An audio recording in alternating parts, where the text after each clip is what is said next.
दाल fry वाली की सफलता।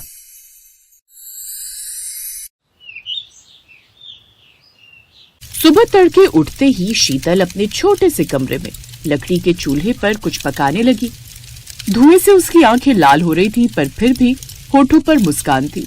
लेकिन चूल्हा जलाने से घर में धुआं धुआं हो जाता है। उसी कमरे में सो रही उसकी बेटी सुकन्या बोली, अरे माँ, इतनी सुबह सुबह क्या कर रही हो? सारे घर में धुआं धुआं हो गया है, नींद भी खराब हो गई है। दाल फ्राई बना रही हूँ, देखते हैं आज से हमारी किस्मत बदलती है या नहीं। कुछ साल पहले तक शीतल देवी के घर भी चूल्हा किसी और की मेहनत से जलता था। उसका पति मनोज रेलवे में मामूली नौकरी करता था, लेकिन ईमानदारी में पहाड़ जैसा मजबूत था। लेकिन एक दिन रेलवे पुल पर हादसा हुआ और शीतल की दुनिया उजड़ गई। सरकारी मदद कुछ महीने तक चली, फिर खत्म। अब रोटी का सवाल रोज सामने था। उसने लोगों के घरों में बर्तन मांजे, कपड़े धोए, लेकिन कहीं पर भी उसे न तो इज्जत मिली और न ही पेट भरने लायक पैसा। एक दिन जब सुकन्या की तबीयत खराब हुई तो उसके काफी पैसे लग गए जो उसने बचा कर रखे हुए थे। लोगों के यहाँ खाना बनाती हूँ, लेकिन उसमें भी कुछ खास बचत नहीं होती, इसलिए अब खुद का ही कोई काम करूं। लेकिन क्या करूं वो समझ में नहीं आ रहा। माँ, तुम जब दूसरों के घर का खाना बना सकती हो तो खुद के लिए क्यों नहीं? क्या मतलब बिटिया? मतलब लोगों को अपने हाथ का खाना बनाकर खिलाओ। वैसे भी आप दाल फ्राई कितनी अच्छी बनाती हो। ये बात सुनकर शीतल हैरान रह गई। लेकिन फिर ठेला खरीदने के पैसे कहाँ से आते? शीतल देवी को कोई उपाय नहीं सूझा। उसने सोने की नाक की लौंग गिरवी रखी और 3000 में एक जर्जर ठेला लिया। ठेले को देख उसके आस पड़ोस के लोग उसका मजाक उड़ाने लगे। अरे शीतल, अब ठेला चलाओगी? आज तक कभी चलाया भी है? हालत तो देख जरा इसकी। भूख कुछ नहीं देखती और मेहनत शर्म नहीं मांगती। इधर उधर सबके सामने हाथ फैलाने से तो अच्छा है ना कि मैं अपना काम करूं। 2 रोटी चैन की मिल जाए, बस और क्या चाहिए। इसके बाद उसने पहली बार अपने हाथों की मशहूर दाल फ्राई बनाई। न महंगे मसाले, न बटर की मोटी परत, बस प्याज, टमाटर, देसी घी का तड़का। वो ठेला लेकर काम पर निकल पड़ी। ऐसे ही सुबह से शाम हो गई, कोई ग्राहक नहीं। हे भगवान, अगर आज कोई मेरी दाल खा ले तो मैं समझूंगी तूने साथ नहीं छोड़ा। तभी एक रिक्शे वाला उसके पास आया। बहन, खाना बचा है क्या? हाँ भैया, बचा हुआ है, सारा बचा हुआ है। क्या दाम है? 25 रुपए की प्लेट है भैया। ठीक है, लगा दो। रिक्शे वाले ने खाया, फिर थाली चाट कर बोला, वाह बहन, ऐसी दाल फ्राई तो मैंने कभी भी नहीं खाई। कितना स्वाद है रे तेरे हाथों में। ये सुनकर शीतल देवी मुस्कुराई। उसने हाथ जोड़कर भगवान को धन्यवाद दिया और फिर 2-3 लोग और आए। दाल फ्राई और चूल्हे की रोटी खाकर सबने खुशी खुशी पैसे दे दिए। उस दिन उसकी 200 रुपए की कमाई हुई। उस रोज उसको करोड़पति जैसा एहसास हुआ। घर आकर जब ये बात उसने अपने बच्चों को बताई तो बच्चे हंस पड़े। माँ, तुम तो ऐसे खुश हो रही हो जैसे कि तुमने करोड़ों रुपए कमा लिए हो। भला आज के टाइम में 200 में आता क्या है? माँ, तुम्हें पता है, मेरे स्कूल में 200 रुपए तो बच्चे ऐसे ही कुल्फी और आइसक्रीम पर खर्च कर देते हैं, और तुम ये 200 रुपए लेकर इतनी खुश हो रही हो। मेरे बच्चों, मैं तुम्हें कैसे समझाऊं कि ये 200 रुपए मेरे लिए आज करोड़ रुपए के बराबर ही है। ये एक आशा की किरण है, कि मेरा सपना है। अब तुम देख लेना, भगवान की कृपा से एक दिन यही पैसे हम लोगों की जिंदगी बनाएंगे। अपनी माँ की ऐसी बातें सुनकर दोनों बच्चे अपनी माँ पर मुस्कुरा पड़े। लेकिन शीतल के लिए वो 200 रुपए वरदान से कम नहीं थे।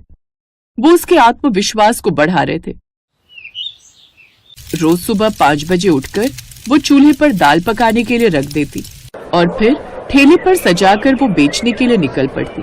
धीरे धीरे ग्राहकों की लाइन लगने लगी और धीरे धीरे लोगों ने आकर उसके हाथों का स्वाद चखा तो बस चखते रह गए। आओ आओ, गर्मा गर्म दाल फ्राई खाओ। अब तो शीतल देवी के ठेले पर दोपहर होते ही भीड़ लगनी शुरू होने लगी थी। तुम्हारी दाल में कुछ जादू है। मैंने महंगी से महंगी, यहाँ तक कि 5 स्टार होटल की भी दाल खाई है, लेकिन जो स्वाद इसमें है वो कहीं नहीं है। सच में बहन, जादू है, जादू तुम्हारे हाथों में। तभी एक ट्रक भरकर कुछ लोग माता के दर्शन करके लौट रहे थे। दाल फ्राई, यही वो ठेला है जहाँ बढ़िया सा खाना मिलता है। मुझे तो यहाँ का खाना बड़ा पसंद है। बहन देखो, हम सब माता के दर्शन करके लौटे। इन सभी श्रद्धालुओं को बड़ी भूख लग रही थी, लेकिन मैंने कहीं भी ट्रक नहीं रोका, क्योंकि मैं जानता था जो मजा इन्हें यहाँ का खाना खाने में आएगा ना, वो किसी और खाने में नहीं मिलेगा। यहाँ का खाना सस्ता होने के साथ साथ टेस्टी भी है। शुक्रिया नमित भाई जी, आप जब भी आते हैं मेरे ठेले पर बिना तारीफ किए नहीं जाते। अरे मैं अकेला ऐसा थोड़ी नहीं हूँ। अब आप देखना है जितने भी श्रद्धालु यहाँ से खाना खाकर जाएंगे ना, वो सब दोबारा यहाँ जरूर आएंगे। फिर शीतल ने उन सभी लोगों को दाल फ्राई और नान परोसी, वो भी हरी चटनी और प्याज के साथ, जिसे खाते ही वो सब खुश हो गए, क्योंकि इतनी टेस्टी चीज उन सबने कभी नहीं खाई थी। सबने उसकी खूब तारीफ की और उस रोज उसकी और भी अच्छी कमाई हुई और दिन पर दिन उसकी तरक्की होती गई। माँ, आज समझ आया कि जब हम उस दिन तुझ पर हंस रहे थे फिर भी तू इतनी खुश क्यों थी। तुम्हारी मेहनत के कारण ही हम दोनों पढ़ पा रहे हैं। अब शीतल देवी ने देर रात को भी काम करना शुरू कर दिया ताकि बेहतर कमाई हो सके। एक रोज, माँ तुम आराम कर लो ना, पूरा दिन कितना काम करती हो। नहीं, यही मेरी कमाने की उम्र है बच्चों, अगर अब मैं घर पर बैठ गई तो क्या ही काम करूंगी। फिर एक शाम तेज बारिश में भी शीतल ठेला लेकर निकली। सड़क पर पानी भर गया, लोग घरों में छिपे थे। उसी वक्त एक कॉलेज की लड़की आई। आंटी, आप इस हालत में भी काम कर रही हैं? बिटिया, बारिश भूख नहीं रोकती और पेट शर्म नहीं जानता। बता अब क्या दूं तुझे खाने को। लड़की ने उससे बस दाल ही ली और खाने लगी। आज वो घर से बस खाली रोटी लेकर आई थी। जब उसने दाल फ्राई खाई तो उसकी बहुत तारीफ की। अब वो लड़की रोज उसकी दाल खाने लगी। उस लड़की का नाम था सोनल। कुछ हफ्तों के बाद सोनल फिर आई, लेकिन इस बार बड़ी कार में टीवी कैमरे के साथ। पता चला कि वो एक मशहूर फूड ब्लॉगर है। आंटी, मैं आपकी कहानी पूरे देश को दिखाना चाहती हूँ, लोगों को पता तो चले कि असली स्वाद कहाँ जन्म लेता है। उसकी बात सुनकर शीतल हंसी। शायद मेरी दाल किसी और भूखे के पेट तक पहुंच जाए। वीडियो वायरल हुआ। गरीब दाल फ्राई वाली की दिल से बनी दाल की कहानी। लाखों लोग देखने लगे, लोग आने लगे और दाल का भरपूर स्वाद लेने लगे। धीरे धीरे बहुत सारे पैसे आने लगे। अब दोनों बच्चों की आंखों में अपनी माँ के लिए आज बहुत इज्जत थी। वो भी अपनी माँ का हाथ बटाने लगे। कुछ सालों बाद उसने अपना एक रेस्टोरेंट खोला और अपने बच्चों के साथ उसे चलाने लगी। समय बीता और अब बच्चे काफी बड़े हो गए। फिर एक रोज जब धूप सुनहरी थी और हवा में सर्दी की मिठास थी, सुकन्या ने देखा कि उनकी माँ मिट्टी के चूल्हे के पास बैठी है पर आंखें बंद है। चूल्हे पर दाल पक रही थी और माँ जैसे आंखें बंद करके भी मुस्कुरा रही थी। सुकन्या चिल्लाई, माँ, माँ उठो ना। पर शीतल चली गई थी, लेकिन ठेले की भट्टी अब भी जल रही थी। उसके बच्चों ने हाथ जोड़ा और कहा, माँ, अब आपकी दाल हम चलाएंगे और किसी को भूखा नहीं सोने देंगे। शीतल की दुनिया से चले जाने के बाद उसके दोनों बच्चों ने अच्छे से उसके काम को संभाल लिया। अब पुरानी दिल्ली की उस गली में आज भी जब धूप ढलती है तो घी की खुशबू, प्याज का तड़का और ममता की महक एक साथ उठती है। उस रेस्टोरेंट में आने वाले लोग कहते हैं, अरे यही वो गली है जहाँ से दाल मखनी ने इज्जत की महक पाई है। और शीतल के दोनों बच्चे ये सुनकर मुस्कुरा देते। वो अपने रेस्टोरेंट का एक हिस्सा गरीबों की मदद के लिए देते। लेकिन शीतल अब अमर हो गई अपनी दाल फ्राई के कारण, और सब लोगों की जुबान पर एक ही नाम छोड़कर चली गई, दाल फ्राई वाली, जो उसकी पहचान थी और आज उसके बच्चों की भी।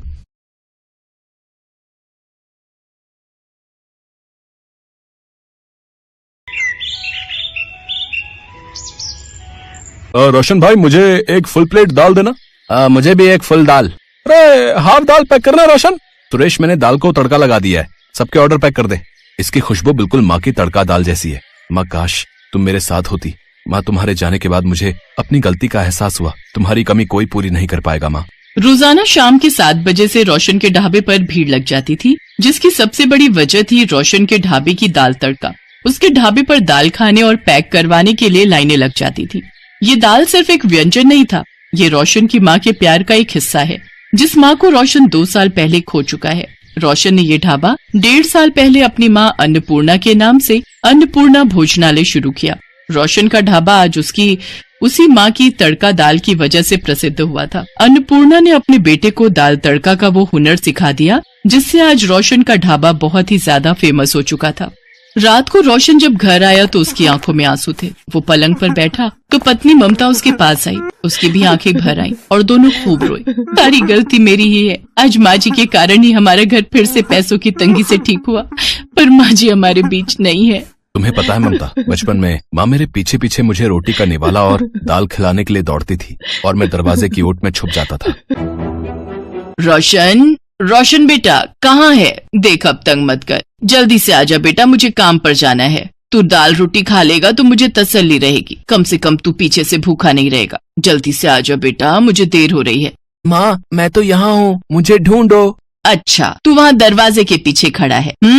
पति के जाने के बाद रोशन की माँ अन्नपूर्णा घरों में खाना बनाने का काम करने लगी। धीरे धीरे रोशन बड़ा हुआ। अन्नपूर्णा गांव के सेठ के घर में खाना बनाने का काम करके पैसे जोड़ जोड़ कर उसको पढ़ाती लिखाती रही। अन्नपूर्णा ने कभी भी अपने ऊपर ध्यान नहीं दिया। वो तो बस यही चाहती थी कि उसका बेटा रोशन पढ़ लिख कर अपने पैरों पर खड़ा हो जाए।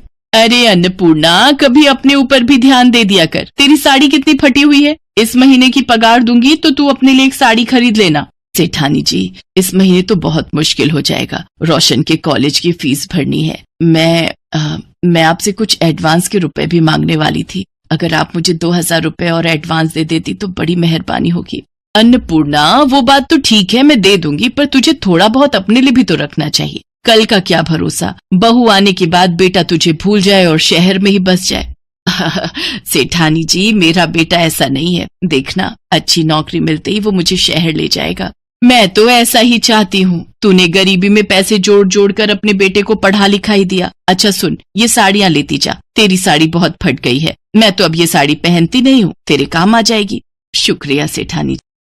और फिर रोशन शहर में ही पढ़ाई पूरी करके नौकरी करने लगता है। कुछ दिनों तक तो रोशन सेठानी के घर जब अन्नपूर्णा काम पर होती थी तो सेठानी के मोबाइल फोन पर अन्नपूर्णा से बात कर लेता था, पर कुछ समय बाद उसका मोबाइल पर फोन आना बंद हो गया।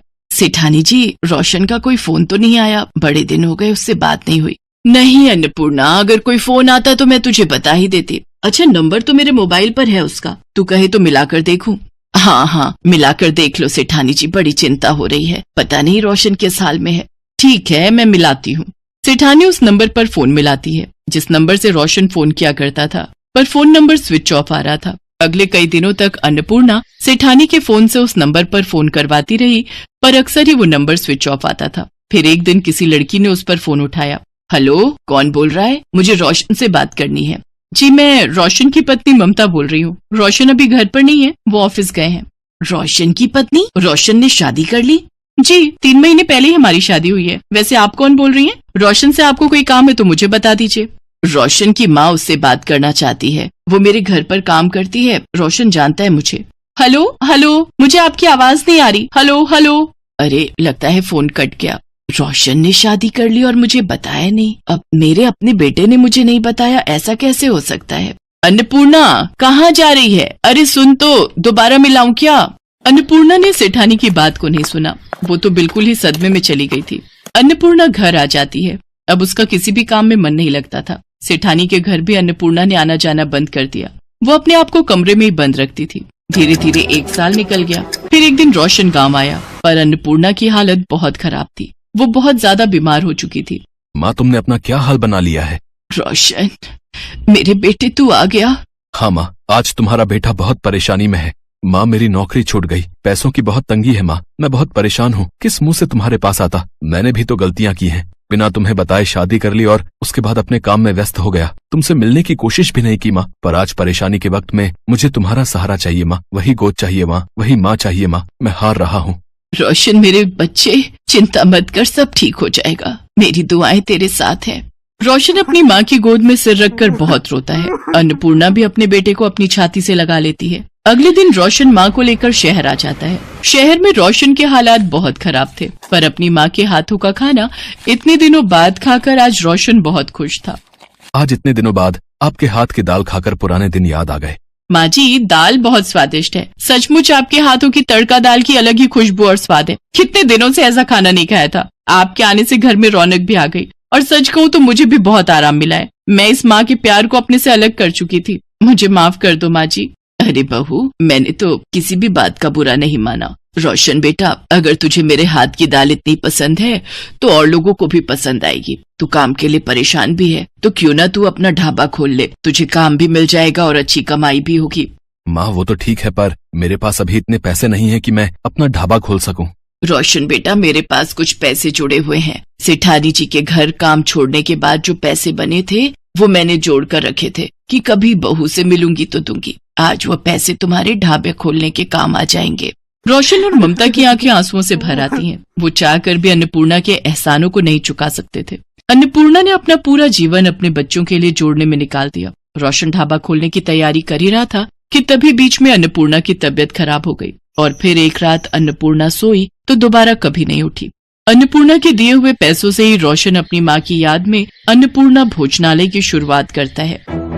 अरे रोशन, पता ही नहीं चला सुबह के 4 बज गए। बातों ही बातों में समय कब बीत गया ध्यान ही नहीं रहा। हाँ ममता, माँ की बहुत याद आ रही है। ममता, माँ हमें देख सुन रही होंगी ना?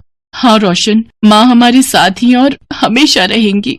रोशन जानता था कि आज वो जो कुछ भी है उसकी माँ की वजह से ही है। तभी तो कहते हैं, लबों पर जिसके कभी बद्दुआ नहीं होती, लबों पर जिसके कभी बद्दुआ नहीं होती, एक माँ ही तो है जो अपने बच्चों से कभी खफा नहीं होती।